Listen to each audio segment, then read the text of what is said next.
عمر بن عبدالعزیز رحمت اللہ علیہ حجاز کے گورنر رہے، بعد میں خلیفہ بھی رہے۔ ان کی عادت تھی گورنری کے دور میں بھی اور خلافت کے دور میں بھی وہ مناظرے کروایا کرتے تھے۔ سکھ، عیسائی، اس وقت کے جو بھی غیر مسلم ہوتے تھے، یہودی، سب کو بلا لیتے تھے، مسلمان بھی، سارے مل کے وہ ڈیبیٹ کرتے، اپنے اپنے مذہب کے دلائل دیتے۔ مقصد اس کا یہ ہوتا تھا، وہ مناظروں کا دور تھا، مقصد اس کا یہی ہوتا تھا کہ لوگوں کو ہدایت ملے، دلائل کا تبادلہ ہو۔ تو ایک شخص جو یہودیوں کی طرف سے مناظرہ کرنے آیا، اگلے مناظرے پہ آیا تو مسلمانوں کی طرف سے آیا۔ عمر بن عبدالعزیز پوچھتے ہیں کہ تمہیں کیا ہوا؟ تم تو پچھلی دفعہ یہودیوں کی طرف سے آئے تھے اور بڑے تیز ترار دلائل دیتے تھے، تمہیں کیا ہوا؟ وہ کہتا ہے بس میں مناظر تھا تو میں ہر وقت اسی تلاش میں رہتا تھا کہ قرآن کی کوئی غلطی پکڑیں، مسلمانوں کی کوئی غلطی پکڑیں۔ وہ کہتا ہے سب سے زیادہ جو چیز مجھے تکلیف دیتی تھی اور سب سے زیادہ جس بات کا مجھے جواب نہیں آتا تھا، وہ مسلمانوں کا یہ دعویٰ تھا کہ یہ اللہ کا قرآن ہے، اس میں دنیا کے کسی کونے سے آپ قرآن اٹھاؤ، ایک لفظ کیا ایک حرف کا بھی فرق نہیں پاؤ۔ وہ کہتا تھا یہ مجھے سب سے زیادہ مسلمانوں کا دعویٰ تکلیف دیتا تھا۔ وہ کہتا میں سکیم سوچتا رہتا تھا، کوئی سکیم ایسی بنے کہ قرآن کے اندر کوئی ہم ایسی تبدیلی کر سکیں کہ ایک جگہ کا قرآن دوسرے جگہ کے قرآن سے مختلف ہو جائے۔ لہذا اس نے کہا کہ میں نے سوچا، سکیم سوچی کہ یہ جو آیات کے آخر پہ اللہ کی صفات ہے نا، یہ صفات تو حفاظ کو پتہ نہیں چلتی کہ کون سی صفت آنے والی۔ تو اس نے کہا میں نے سکیم بنائی کہ ایک طرح کی صفات کو دوسری طرح کی صفات سے بدل دیتا ہوں، ایک آیت سے صفات اٹھاتا ہوں دوسری آیت کے ساتھ لگا دیتا ہوں، وہاں سے اٹھاتا ہوں وہاں لگا دیتا ہوں، تو شروع میں کسی کو پتہ ہی نہیں چلے گا، تو آہستہ آہستہ میں یہ کہنے میں کامیاب ہو جاؤں گا کہ دیکھو وہاں کا قرآن اور ہے، یہاں کا قرآن اور ہے۔ کہتا یہ میں نے سکیم بنائی۔ سکیم بنا کے اب یہ وہ کہانی سنا رہا ہے اپنے مسلمان ہونے کی، عمر بن عبدالعزیز رحمت اللہ علیہ۔ تو کہتا ہے کہ جب میں نے سکیم بنا لی تو سب سے پہلی آیت جس میں نے اللہ کی صفات میں تبدیلی کی وہ سورہ مائدہ کی آیت تھی۔ کہتے ہیں میں نے ایک بندے کو سنائی، السارق والسارق والسارقۃ فاقطعوا ایدیہما جزاء بما کسبا نکالا من اللہ۔ چوری کرنے والا مرد، چوری کرنے والی عورت، اس کے ہاتھ کاٹ دو، جزاء بما کسبا، یہ بدلہ اس بات کا جو انہوں نے کرتوت کیا، نکالا من اللہ، سزا ہے اللہ کی طرف سے۔ اس آیت کے آخر پہ ہے واللہ عزیز حکیم۔ وہ کہتا ہے میں نے اس کی جگہ لگا دیا واللہ غفور الرحیم، واللہ عزیز حکیم کی جگہ واللہ غفور الرحیم لگا دیا۔ اور وہ کہتا ہے کہ میں نے یہ واللہ غفور اپنی سکیم پورے قرآن کی تھی، پہلی آیت کے ساتھ اللہ کی صفات بدلی۔ دیکھ لیجئے قرآن معجزہ ہے، سبحان اللہ۔ اس نے یہ بدل کے تو کہتا ہے میں نے ایک بندے کو سنائی، مسلمان کو، تو وہ مسلمان آگے سے کہتا ہے کہ آیت صحیح کیسے ہے، میں حافظ تو نہیں ہوں، مجھے یہ بھی نہیں پتا کہ یہ آیت صحیح کیسے ہے، لیکن ایک بات کا مجھے پتا ہے کہ جو تم آیت پڑھ رہے ہو یہ غلط ہے۔ حافظ بھی نہیں ہوں، آیت آتی بھی نہیں ہے، صحیح آیت کا پتہ بھی نہیں ہے، لیکن جو تم پڑھ رہے ہو یہ غلط ہے۔ یہ ہوتا ہے معجزہ، عاجز کر دینے والا۔ وہ کہتا میرے رونگٹے کھڑے ہو گئے، میں حواس فاختہ ہونے کو آ گیا کہ یہ حافظ بھی نہیں ہے، اس کو آیت آتی بھی نہیں ہے، اس کو یہ بھی نہیں پتا صحیح کیا ہے، پھر بھی اس نے میری غلطی پکڑ لی اور پہلی آیت ہی سنائی تھی، سکیم کہاں جاتی ہے؟ وہ کہتا میں نے اس سے پوچھا تمہیں پتا کیسے چلا؟ جب تمہیں آتی کوئی نہیں آیت، حافظ تم نہیں ہو، تو تمہیں کیسے پتا چلا کہ آیت غلط پڑھ رہا ہوں؟ اللہ اکبر۔ وہ کہتا ہے کہ میں نے، اصل بات تو یہ ہے کہ قرآن معجزہ ہے، یہ عاجز کر دینے والی چیز، یہ آپ اپنا ثبوت ہے، یہ حق ہے، یہ منزل مقصود پر پہنچانے والی کتاب ہے۔ وہ کہتا ہے کہ مجھے یہ پتا ہے کہ قرآن میں جہاں کہیں اللہ کے غصے کا یا اللہ کی سزاؤں کا ذکر ہے وہاں اللہ کی صفت مغفرت و رحمت کا ذکر نہیں آ سکتا. جو آیت تم پڑھ رہے ہو اس میں سزا کا ذکر ہے. ہاتھ کاٹ ڈالو، چوری کرنے والا مرد، چوری کرنے والی عورت، اس کے ہاتھ کاٹ ڈالو. جزام بما کسب، یہ ان کے کرتوتوں کا بدلہ ہے. نکالا من اللہ، سزا ہے اللہ کی طرف سے. تو جہاں سزا کی بات آ رہی ہو وہاں صفت مغفرت و رحمت کی بات نہیں آتی. اس لیے واللہ غفور الرحیم یہاں نہیں آتا. کیا آتا ہے یہ مجھے نہیں پتا، لیکن یہاں غفور الرحیم نہیں آتا. یہ قرآن ہے، یہ معجزہ ہے. نبی پاک صلی اللہ علیہ وسلم فرماتے ہیں وَإِنَّمَا كَانَ الَّذِي أُوتِيتُ وَحْيًا أَوْحَاهُ اللَّهُ تَعَالَى إِلَيَّ، مجھے اللہ نے یہ معجزہ دیا، اور معجزہ ہدایت کے لیے ہوتا ہے. لہذا فرمایا مجھے جو معجزہ اللہ نے دیا یہ ساری دنیا سے، سارے نبیوں سے طاقتور معجزہ ہے. فَأَرْجُو مِنَ اللَّهِ، میں اللہ سے امید رکھتا ہوں ان اکون اکثر تابعا یوم القیامہ، قیامت والے دن میری پیروی کرنے والے سب سے زیادہ ہوں. کیوں؟ قرآن کتاب ہدایت ہے، قیامت کے لیے قائم ہے. جو اس سے جڑ گیا وہ ہدایت پا گیا. یہ قرآن سیدھے منزل مقصود پہ لے جاتا ہے. اللہ. لیکن یہ ملتی کیسے ہے؟ یہ ان کو ملتی ہے. یہاں فرمایا اللہ نزل احسن الحدیث کتابا متشابہا مثانی، یہ کتاب ایسی ہے جو باہم ملتی جلتی آیات، بار بار دہرائی جانے والی آیات. اسی قرآن کو سن کر رونگٹے کھڑے ہو جاتے ہیں. کس کے؟ میرے آپ کے تو نہیں ہوتے. فرمایا اس کے لیے بھی ایک شرط ہے. کیا؟ وَتَقْشَعِرُ جُلُودُ الَّذِينَ يَخْشَوْنَ رَبَّهُمْ، جن کے دلوں میں اللہ کا خوف ہوتا ہے ان کے رونگٹے کھڑے ہوتے ہیں. سب کے نہیں ہوتے. یہ دل میں اللہ کے خوف کا پتہ کیا مطلب ہے؟ دیکھو کوئی فکرہ ہوتا ہے نا، کوئی کلام ہوتا ہے، صاحب کلام کا جتنا روب ہو اس کی تاثیر اسی وجہ سے ہوتی، اتنی زیادہ اس کی تاثیر ہوتی. مثلا اگر کوئی شخص کہے پکڑ لو، یہاں آپ میں سے کوئی کھڑا ہو کہے پکڑ لو، اس کی کیا حیثیت ہے؟ کچھ بھی نہیں. اگر یہی بات میں کہوں پکڑ لو، کچھ بھی نہیں. اگر یہی بات علاقے کا تھانے دار کہے پکڑ لو، فرق ہے نا. فکرہ وہی ہے، لیکن تھانے دار کہے گا تو پھر اس کی حیثیت اور ہے. اور اگر یہی بات صوبے کا وزیر اعلیٰ کہہ دے پکڑ لو، اس کی حیثیت اور ہے. اور اگر ملک کا وزیر اعظم کہہ دے پکڑ لو، اہمیت اور بڑھ گئی. لہذا جیسے جیسے صاحب کلام کا روب بڑھتا جائے گا ویسے ویسے کلام کی تاثیر بڑھتی. تقشعر منہ جلود الذین یخشون ربہم. کبھی دل میں سوچو تو صحیح یہ کلام کس کا ہے. کبھی سوچو تو صحیح، کبھی اس کی کبریائی کا احساس تو کرو. جب یہ احساس دل میں خشیت آ جائے گی، اللہ کا رعب دل میں آ جائے گا، ایک ایک فکرہ دل کے اوپر اثر کرے، پھر رونگٹے کھڑے ہوں. لہذا نہ ہمیں کبھی یہ سوچا کس کا کلام ہے، وہ کیسے کہہ رہا ہے، کیوں کہہ رہا ہے، کس کو کہہ رہا ہے. نہ کبھی ہم نے سوچا، نہ دل میں روب پیدا ہوا، نہ کبھی ہمارے رونگٹے کھڑے ہوئے. کبھی یہ سوچ کے دیکھیں، کبھی اللہ کی خشیت دل میں بٹھا کے پھر قرآن سنیں. تقشعر منہ جلود الذین یخشون ربہم، چیلنج ہے قرآن کا. جس کے دل میں اللہ کی خشیت ہے اس کے رونگٹے کھڑے ہو جاتے. اللہ کرے کس دن رونگٹے کھڑے ہو گئے نا، بس یہ کلک ہونی ہے، پھر باقی ہدایت کا عمل آٹومیٹک شروع ہو جانا. یہ ایسا کتاب، ایسا قرآن ہے، ایسا معجزہ ہے. ایک دم کلک ہو گئی نا.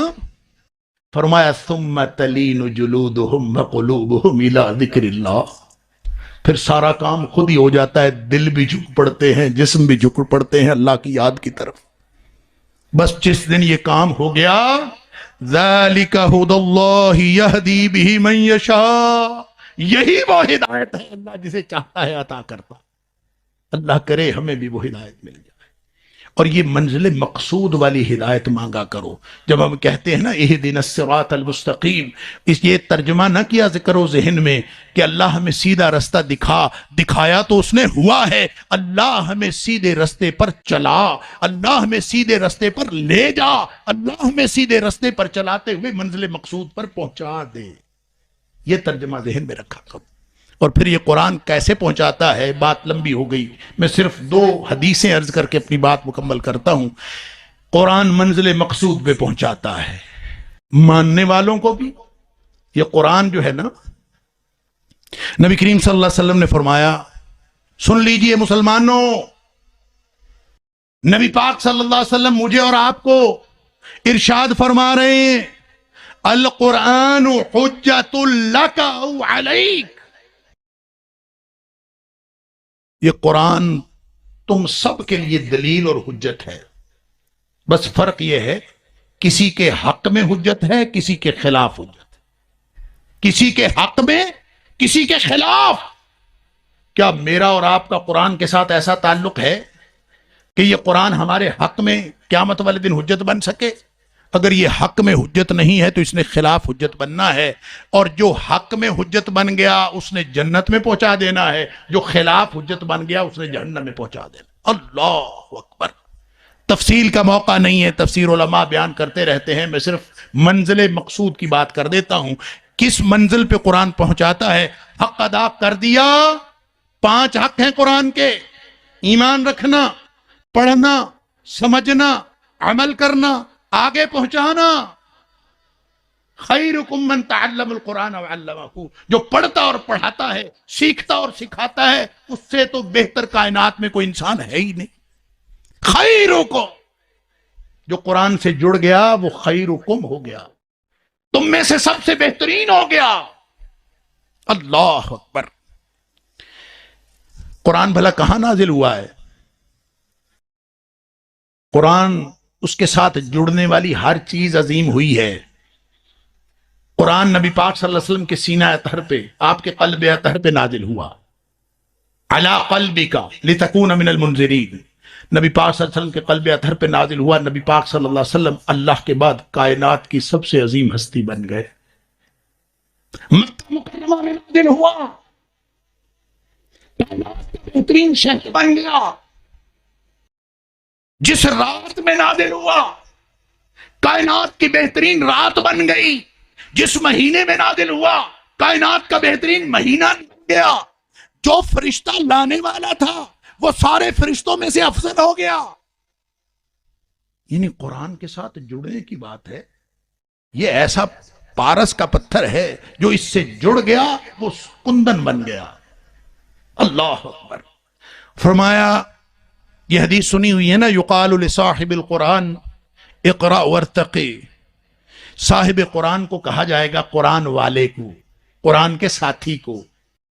ہم اس کا ترجمہ کرتے ہیں حافظ قرآن کو کہا جائے گا. سن لیجئے، صاحب قرآن قرآن کا ساتھی ہوتا ہے. حافظ قرآن بھی صاحب قرآن ہو سکتا ہے، اور غیر حافظ قرآن بھی قرآن کا ساتھی ہو سکتا ہے. فرق صرف اتنا ہے، جس نے زندگی میں قرآن کو ساتھی بنایا، جس نے زندگی میں قرآن کو ساتھی بنایا، قرآن ایسا با وفا ساتھی ہے، پھر یہ اس کو نہیں چھوڑتا. اللہ تعالیٰ نے فرمایا، قیامت والے دن یقال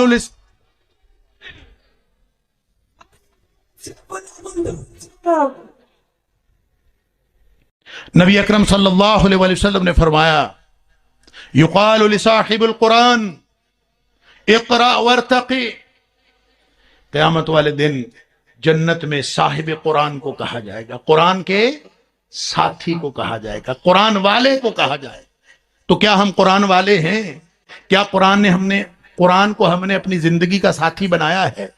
جس نے قرآن کو یہاں زندگی کا ساتھی بنا لیا، یہ پھر کسی کو نہیں چھوڑتا.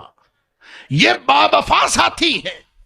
مسلم شریف کی حدیث ہے، فرمایا اقرأ القرآن.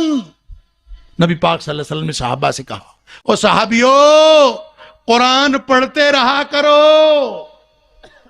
انہو یاتی یوم القیامت شفیعا لاصحابہ. یہ قیامت کے دن اپنے ساتھیوں کی شفاعت کرتا ہوا آئے گا.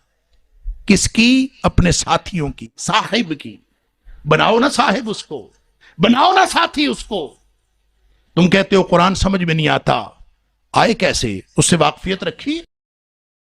سمجھ لو، آپ دنیا میں زندگی میں کسی شخص کے ساتھ دن میں چاہے 5 وقت ملتے ہو، سلام دعا، سرسری سی ملاقات، السلام علیکم، بس گھر کو چلے گئے، السلام علیکم، گھر کو چلے گئے. ساری زندگی آپ ملتے رہو، کبھی بھی آپ کو اس سے تعارف نہیں ہو سکتا وہ کون ہے اور آپ کون ہے. اور اگر اس کے ساتھ کوئی وقت گزارو اکیلے بیٹھ کے، اس سے پوچھو تم کون ہو، اپنا آپ بتاؤ میں کون ہوں. کسی سے ایک رات تنہائی میں گزار لو، وہ اپنی ساری زندگی کا کچا چٹھا آپ کو بتا دے گا، اور آپ سے سارے راز بھی بتانے کا موقع دے گا. تو کبھی قرآن کے ساتھ بھی تنہائی میں بیٹھو نا. قرآن کے ساتھ جس نے تنہائی میں وقت نہیں گزارا، یہ قرآن اس کو اپنا ساتھی کیسے بنائے؟ قرآن اس کو اپنا ساتھی بناتا، اپنے راز اس کو دیتا ہے جو اس کے ساتھ وقت گزار. اکیلے تنہائی میں وقت گزارے، یا یوں سمجھ لیجئے کہ ساری زندگی ایک آدمی سمندر کی تہ پہ تیرتا رہے، سمندر کی سطح پہ تیرتا رہے. وہ کبھی ہیرے جواہرات کو پہنچ سکتا ہے؟ وہ ہیرے جواہرات ملتے ہیں اس میں غوطہ لگانے سے. قرآن کے سطحی طور پر آپ اوپر پھرتے رہیں، آپ ہیرے جواہرات تک نہیں پہنچ سکتے. ساتھی بنائے قرآن کو. فرمایا یقال لصاحب القرآن اقرا وارتقی. صاحب قرآن کو کہا جائے گا پڑھتا جا اور چڑھتا جا، اور ساتھ فرمایا ٹھہر جا، آہستہ آہستہ پڑھنا. ورتل کما کنت ترتل فی الدنیا، اسی طرح ٹھہر ٹھہر کے پڑھنا جس طرح تو دنیا میں ٹھہر ٹھہر کے پڑھتا تھا. چڑھتا جا، پیدل تھوڑی چڑھنا ہے، وہاں زینے لگے ہوں گے. یہاں الیکٹرک زینے، لفٹیں پتہ کتنی تیز لگی ہوئی ہیں. بڑے بڑے پلازوں کے اندر، بڑی بڑی ملٹی سٹوری بلڈنگز کے اندر دنیا کی لگی ہوئی لفٹیں.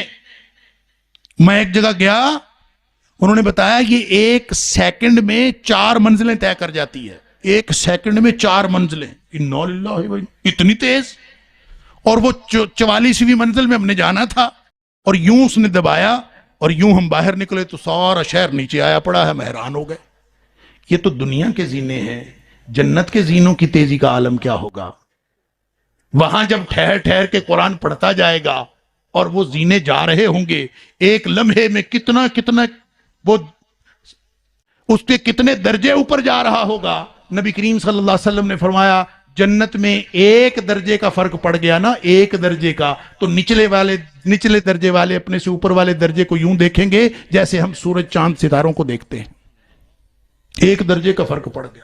تو جب قرآن پڑھنے والا ٹہر ٹہر کے، مٹک مٹک کے، سمجھ کے، لہک لہک کے قرآن پڑھ رہا ہوگا، اور زینے، جنت کے زینے کتنے تیزی سے چڑھ رہے ہوں گے، تو اس کا مقام کتنا بلند ہوگا. اللہ اکبر. اور دوسری طرف جس نے حق نہیں دیا، بس یہ آخری حدیث سن لیجیے، اپنی بات مکمل کرتا ہوں. حق دینے والے کو کہاں مقام ملا؟ اللہ غالباً جنت الفردوس ہی ہوگا. اس لیے کہ نبی کریم صلی اللہ علیہ وسلم نے فرمایا جنت الفردوس سے اونچی کوئی جنت نہیں، اس سے اوپر بس اللہ کا عرش ہے. ساری نہریں بھی اسی سے نکلتی ہیں، لہذا اللہ سے جب مانگنی ہو تو جنت الفردوس مانگ. اللہ اکبر. دوسری طرف بخاری اور مسلم کی لمبی حدیث ہے، میں صرف مختصر کر کے آخری ٹکڑا عرض کر دیتا ہوں. نبی پاک صلی اللہ علیہ وسلم فرماتے ہیں کہ جب جنت جہنم کا یہ ماحول یہ بتاتا ہے حدیث کا کہ جنت جہنم کا فیصلہ ہو چکا ہوگا. نبی پاک صلی اللہ علیہ وسلم فرماتے ہیں میری بہت ساری امت جہنم میں جل رہی ہوگی، میں اللہ کے سامنے سجدے میں گر جاؤں گا. جب تک اللہ چاہے گا میں اللہ کی کبریائی بیان کروں گا، تحمید و تقدیس کروں گا. جب اللہ چاہے گا مجھے، اللہ فرمائے گا کہ اے محمد صلی اللہ علیہ وسلم اپنا سر اٹھاؤ، مانگو کیا مانگتے ہو. میں عرض کروں گا اللہ کے رسول صلی اللہ علیہ وسلم میری امت جہنم میں جل رہی ہے، ان کو نکال کے جنت میں ڈال دے. نبی پاک صلی اللہ علیہ وسلم فرماتے ہیں مجھے اللہ ایک نشانی مقرر کر دے گا، جا اس نشانی کے جتنے لوگ ہیں ان کو جہنم سے نکالو، جنت میں ڈال دو. میں ڈال دوں گا، ابھی بھی میری بہت ساری امت جہنم میں رہ جائے گی، پھر سجدے میں گروں گا، پھر جب تک اللہ چاہے گا میں اسی طرح سے اللہ کی حمد و ثنا بیان کرتا رہوں گا. پھر اللہ فرمائے گا سر اٹھاؤ، مانگو کیا مانگتے ہو، میں پھر عرض کروں گا اللہ کے رسول صلی اللہ علیہ وسلم جہنم سے میری امت کو نکال کر جنت میں ڈال دے، اللہ تعالیٰ کم تر نشانی بیان کر دیں گے، میرٹ لو ہو جائے گا، جا اس نشانی کے بھی جتنے لوگ ہیں نکال کے جنت میں ڈال۔ فرمایا میں ان نشانی کے لوگوں کو بھی جنت میں ڈال دوں گا، میری امت ابھی بھی بہت ساری جہنم میں رہ جائے۔ تیسری دفعہ پھر میں سفارش کروں گا، تیسری دفعہ پھر مجھے اذن ہوگا اللہ کی طرف سے، اور اللہ تعالیٰ میرے لیے اتنی چھوٹی نشانی بیان کر دیں گے، مقرر کر دیں گے کہ مجھے لگے گا کہ اب تو میں ساری امت کو نکال لوں گا۔ لیکن فرمایا کہ جب میں اس نشانی کے لوگوں کو بھی نکال لوں گا تو میری امت ابھی بھی جہنم میں رہ جائے گی۔ اللہ، 3 دفعہ نبی کریم صلی اللہ علیہ وسلم کی شفاعت کے بعد بھی فرمایا یہ بھلا کون رہیں گے؟ فرمایا ما باقیہ، اب کوئی نہیں بچے گا الا من قد حبسہ القرآن، اب وہ بچیں گے جن کو قرآن روک لے گا کہ یہ میرے مجرم ہیں، اے حبیب صلی اللہ علیہ وسلم آپ کی شفاعت بھی ان کو فائدہ نہیں دے سکتی۔